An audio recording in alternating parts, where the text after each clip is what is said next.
هنشوف فيلو في خطر ليه. فيلو ده بيعيش فين يا ولاد؟ في الغابة. مين اصحابه اللي في الغابة اللي بيعيشوا معاه؟ مين بيعيش في الغابة يا ليلى؟ الأسد. الأسد بيعيش معاك في الغابة صح؟ مين تاني؟ والفيل. ما انت الفيل. مين تاني يا ياسين في الغابة؟ والجرد. ما تبقاش طماع يا فيلو. فيلو بالراحة ها. الأسد ممكن والقرد والزرافة. والزرافة مين تاني يا حلا؟ والفهد جميل. مين يا نور؟ والسنجاب جميل. والزرافة مين تاني يا لين؟ مين يا لين بيعيش في الغابة مع فلافيلو مع فيلو؟ طيب في يوم من الأيام استيقظ فيلو وكانت في دماغه فكرة غريبة. وقف قدام المراية كده اهو. وقف يا رين قدام المراية وقال ايه؟ أنا عبقري. أنا عبقري. ركز هنا يا مصطفى. لا. انت هتركز معانا ولا هنشوفك ليه بتقول انا عبقري؟ انا عبقري، انا بقدر اصلح كل حاجه لوحدي وكل حاجه بقدر اعملها لوحدي عشان انا شاطر. امبارح صلحت الكرسي المكسور. انا نجار شاطر جدا. وكمان لو في اي عطل في الكهرباء في البيت انا بعرف اصلحه. فضل فرحان بنفسه كده. انا فعلا عبقري. انا عبقري بعرف اعمل كل حاجه. وفيلو وهو ماشي داخل الغابه هو فرحان قابل صديقه قردون. فقردون كان مستعجل جدا. ده بيت قردون. ده البيت بتاع قردون وهو قردون. قابل صديقه قردون كان باين عليه ان هو مستعجل خالص. وقفه قال له صديقي قردون ماذا بك؟ يبدو ان هناك مشكله لديك. قردون قال له بالفعل يا فيلو لقد تعطلت سيارة والدي وأرسلني للبحث عمن يقوم بإصلاحها. أنا السيارة بتاعت والدي تعطلت وبعتني أشوف له حد يصلحها له. فيلو قال له تعال ندور مع بعض. ندور على حد ولا أقول لك إحنا ليه ندور على حد وأنا موجود؟ فيلو موجود. فيلو بيعمل كل حاجة أصلا. أنا هاجي معاك وأروح أصلح العربية بنفسي. شايفه يا نور؟ شايفه يا مصطفى؟ طبعا قردون يعني ما كانش مطمن. ممكن هنشوفه دلوقتي. انت حصل لك كيف فلافيل لما عملت الحاجات الغريبه اللي انت بتعملها دي. قردون كان متردد يعني كان يا رب اخده يصلح عربيه ابويا ولا هيعطلها لي زياده وهيعمل لي مشكله. طب انا اعمل ايه دلوقتي؟ اخلص منه ازاي البلوه الكبيره اللي انا اتدبست فيها دي؟ اعمل ايه في فيلو ده؟ بعد كده قال يلا ما فيش حل بقى معايا. انا هعمل ايه يعني؟ خده وراح وداه عند العربيه المتعطله. وراح فيلو مطلع الادوات بتاعته وبدا يصلح العربيه. وقعد يطلع حاجات من العربيه يرميها يمين وحاجات يرميها شمال. شايفين؟ قعد اهو انكفى العربيه وبقى يطلع منها الحاجات. وبعد كل ما يطلع حاجه يقول ايه الحاجه دي؟ انا اعتقد ان الحاجه دي ملهاش لزوم خالص. يروح رميها. ويطلع حاجه تانية ده ولا دي كمان ليها لازمه ويروح رميها. رمى حاجات كتيره وحاول كتير جدا انه يدور العربيه. بعد شويه راح فيلو راح قال لقردون روح يا قردون شغل المحرك بتاع العربيه. اول ما قردون راح يشغل المحرك بتاع العربيه عمل الصوت مزعج جدا جدا وطلعت دخان كتير جدا جدا. فكانوا هيتخنقوا هما الاتنين. فيلو اتبهدل خالص اهو وساب قردون وحيد. سابه لوحده جنب العربيه اللي متكركبه. شايفين الحاجات اللي رماها من العربيه؟ شايفين كل الحاجات اللي جوه العربيه رماها. وساب قردون لوحده وقال له معلش انا عندي شغل مهم. انا الوقت اتاخر عليا وانا لسه في حاجات تانية هروح اعملها. فبعد اذنك يعني يا قردون انا ماشي يعني. فقردون قال له انت ماشي ازاي يعني ايه ماشي يعني؟ امال التهمه اللي انت سبتها لي دي عربيه ابويا اللي بوظتها انا هعمل فيها ايه يعني؟ هقول لابويا ايه على اللي انت بهدلته في العربيه ده؟ ده انت بوظت العربيه خالص يا جدع. ده انت يا جدع رميت كل حاجه على الارض. انا اعمل ايه دلوقتي؟ راح خلي يسكت ياسين. بس ياسين بقى. ياسين ده فيل على فكره. لو سبته يهجم عليك هيبهدلك خالص. لا انا بقول لو يعني فانت فيل محترم. تمام؟ فالمهم ان فيلو راح ادى مشي، خد بعضه ومشي واستعد ان هو يمشي خلاص. قال له انت ما قلتليش ان عربيه باباك من النوع القديم، انا مش بفهم في النوع القديم اصلا. استنى اطلع من القصة اطلع اليها. لا ثواني لما نخلص. اتفضل على نخلص القصة. هنخلص القصه دي. انا بقى. تقرا ايه بس يا عم؟ قال له يا عم انت ما قلتليش يا عم قردون ان العربيه بتاعت والدك عربيه قديمه خالص، انا مش بفهم اصلا في العربيات القديمه، انا بصلح العربيات الجديده بس. قردون قعد يفكر كده ويقول ايه ده، انا الظاهر ان انا عملت غلطه كبيره جدا ان انا رحت جبت الفيلو ده عشان يصلح عربيه بابا. ازاي يعني؟ بابا قال لي روح هات الراجل الميكانيكي عشان يصلحها، انا ايه اللي يخليني اروح اجيب فيلو يعني؟ وفيلو كان عايز يجري بسرعة علشان محدش يشوفه ومحدش يعاتبه عشان اللي عمل في عربية والد قردون. وهو ماشي بسرعة خبط في مين؟ خبط في صديقته سنجوبة. سنجوبة كانت قاعدة كده وسألته فيلو الحمد لله ان انا لقيتك، انت ممكن لو سمحت يا فيلو تدلني على السباك اللي موجود في الغابة؟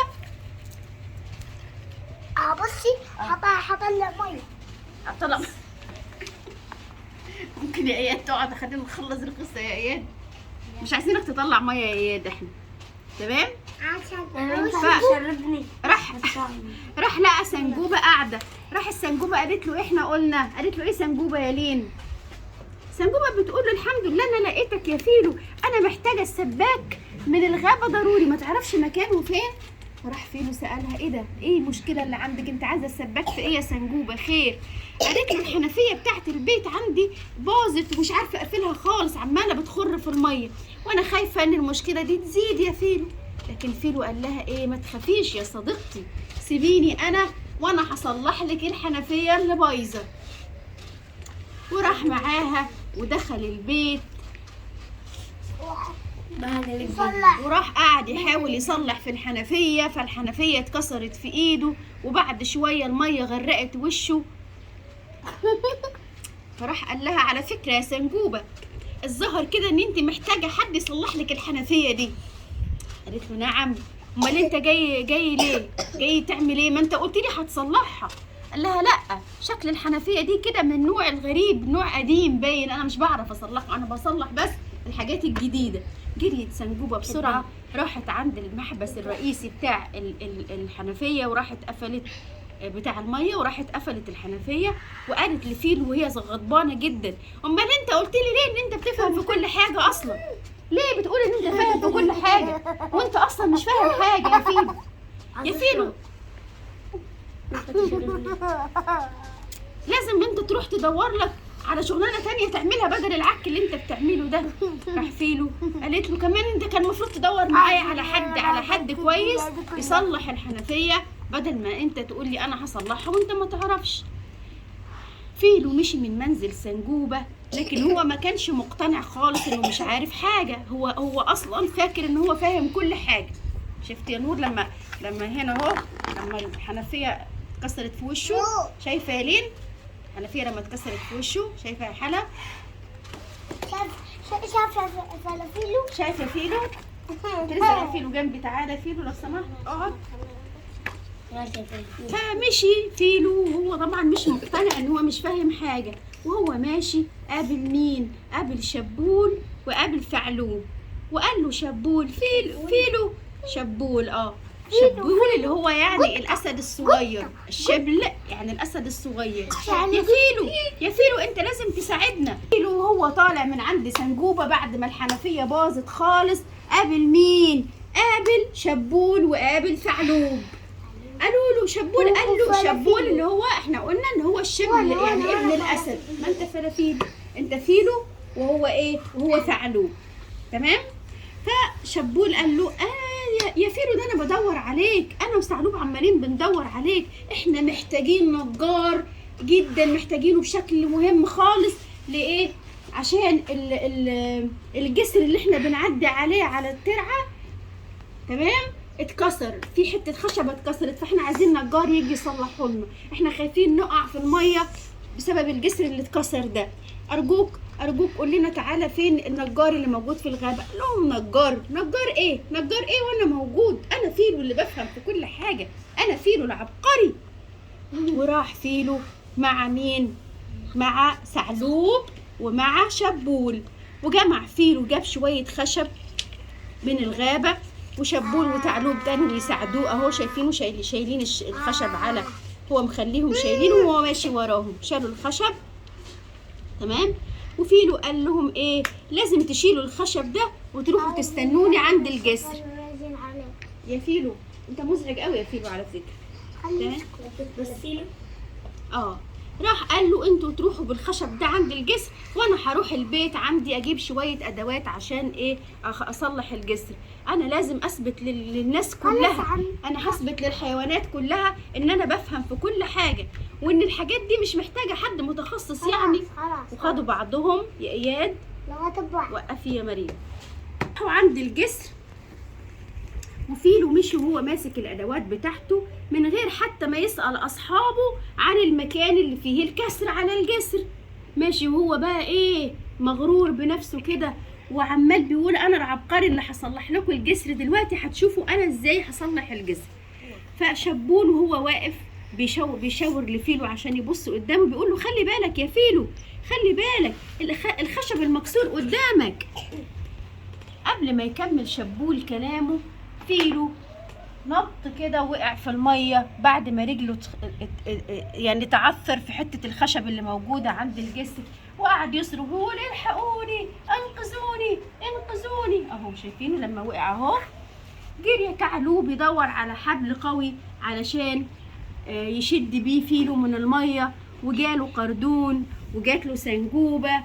ولما سمعوه، اول ما سمعوه ان هو بيصرخ ويقول الحقوني، جم كلهم اصحابه تمام. ومسك شبول طرف الحبل بقوه، وبقيه الاصحاب قعدوا يساعدوه علشان يطلعوا مين؟ عشان يطلعوا فيلو من الميه. وشبول قال له انت لازم تمسك بطرف الحبل يا فيلو كويس جدا، وقعدوا يشدوا فيه لحد ما خرجوه من الميه وانقذوه من الغرق. فيلو نام على الارض وهو مش قادر ياخد نفسه، وصوت ايه؟ قعد يقول بصوت واضح لابد ان يصلح الشيء من هو مختص به. لازم الحاجة اللي يصلحها يكون هو بيفهم فيها، لكن انا مش فاهم في اي حاجة. محدش يروح يجيب اي حد يصلح اي حاجة يا جماعة. قالوا له مش انت اللي كنت بتقول ان انت فاهم في كل حاجة؟ قال لهم يعني هو انا اي حاجة اقولها لكم تصدقوها؟ ما ممكن انا اكون بكذب عادي يعني، انا عشان مغرور انا قلت كده، لكن انا غلطان، انا اسف. انت مش عايز لا سيبه يا سيبه، منومك على الارض. بس قال لهم انا اللي غلطان، وانا اصلا ما كانش المفروض اصلح الكهرباء علشان انا ماليش في شغل الكهرباء، ما كانش المفروض اصلح الجسر عشان انا مش بفهم في النجاره، ما كانش المفروض اصلح العربيه بتاعت والد قردون وابوظها خالص عشان انا مش ميكانيكي. ارجوكم يا اصحابي سامحوني، وانا اسف ان انا عملت كده وبوظت لكم الدنيا. اوعدكم ان انا هدخل المدرسه اللي بتعلم المهن عشان اتعلم كل حاجه واقدر اساعدكم لو احتجتوا اي حاجه. فرحوا اصحابه بيه وساعدوه وساعدوه ان هو يقوم من على الارض، وراحوا كلهم علشان يجيبوا النجار. علشان يعمل ايه؟ هيجيبوا النجار يعمل ايه؟ يصلح الجسر عشان يقدروا يمشوا عليه. وتوته توته فرغت الحدوته. حلوه ولا ملتوته؟ حلوه ولا ملتوته؟ حلوه. نرفع كده اهو، نرفع كده اهو، ايوه، ونشوف ايه الغلط اللي عمله فيلو هنا. مين يكلمني عن الغلط اللي عمله فيلو في القصه؟ هيا مصطفى، عمل ايه فيلو غلط؟ اللي هو كذب. وايه كمان؟ طب هو كان بيكذب ولا كان يعني هو فشار؟ صح؟ اللي هو يدعي يعني يا اياد، يدعي ان هو فاهم في كل حاجه، وهو ايه؟ اقعد يا اياد، وهو مش فاهم في اي حاجه، وهو اصلا ما درسش الحاجات دي. يعني هو ما اتعلمش انه يصلح العربيه، وما اتعلمش انه يصلح الحنفيات، بس هو كان فاكر نفسه بيفهم فين؟ في الحاجات دي. تمام. طيب الواحد علشان يعرف يعمل الشغلانه لازم يعمل ايه؟ مفيش العاب دلوقتي. عشان اعرف اعمل شغل لازم اعمل ايه الاول قبل ما اروح اشتغل الشغل؟ عايزه سقفه حلوه جدا لياسين. جميل، ندرس الاول قبل ما اروح اشتغل الشغلانه، لازم ادرس. ما اروحش اشتغلها وخلاص وابوظ الحاجات من غير فهم. اقول لك ليه؟ قول لي ليه. عشان هم هيموتوا ونبوظ حاجات كتير. هما ما موتوهوش، بس هو ما ينفعش الواحد يقول ان هو فاهم وهو مش فاهم يا اياد. قصدي يا فيلو، يعني يا فيلو انت ينفع تروح تقول لماما انا هصلح الكرسي اللي مكسور وتجيب المسمار وتدق بالشاكوش تروح تعور ايدك وانت اصلا مش عارف حاجه؟ هو بص انا مش بعمل حاجه. ابويا الكبير بيصلح كل حاجه. ابوك بيصلح كل حاجه لان ابوك درس وتعلم ازاي يصلح الحاجه، مش كده بيصلحها ويبوظها، صح؟ بصي هيكون كرسي مكسور بيجيب المسمار وبعدين تمام. فدي القصه بتاعتنا النهارده. يعني الواحد لما يكون يعني قبل ما يعمل اي حاجه لازم يكون عارفها ومتعلمها كويس، ما يروحش يبوظ في اي حاجه من غير فهم ومن غير ومن غير تعلم. يبقى لازم نتعلم الحاجه عشان نعرف نشتغل. هيخصموه بالظبط عشان بوظ لهم الحاجات. بس هم اصحابه عملوا حاجه حلوه جدا في الاخر يا ولاد. ايه هي؟ سقفوا لإياد زي ياسين يا جماعه. عملوا اصحابه كلهم عملوا حاجه حلوه جدا في الاخر. ايه هي؟ عملوا ايه يا لين في الاخر؟ عملوا ايه يا حلا؟ انهم ساعدوه. برغم ان هو بوظ لهم الدنيا لكن هو هم ساعدوه وما سابوهوش يغرق علشان هم اصحاب. هو الصاحب كده لازم عشان الشمس السمك هياكلوه. عشان هم الصاحب لازم يساعد صاحبه في وقت الشده، ما يسيبوش كده. تمام. واتمنى تكونوا استفدتوا من القصه وتكون حلوه يعني، وتوته فرغت الحدوته، ونلتقي في قصه قادمه ان شاء الله.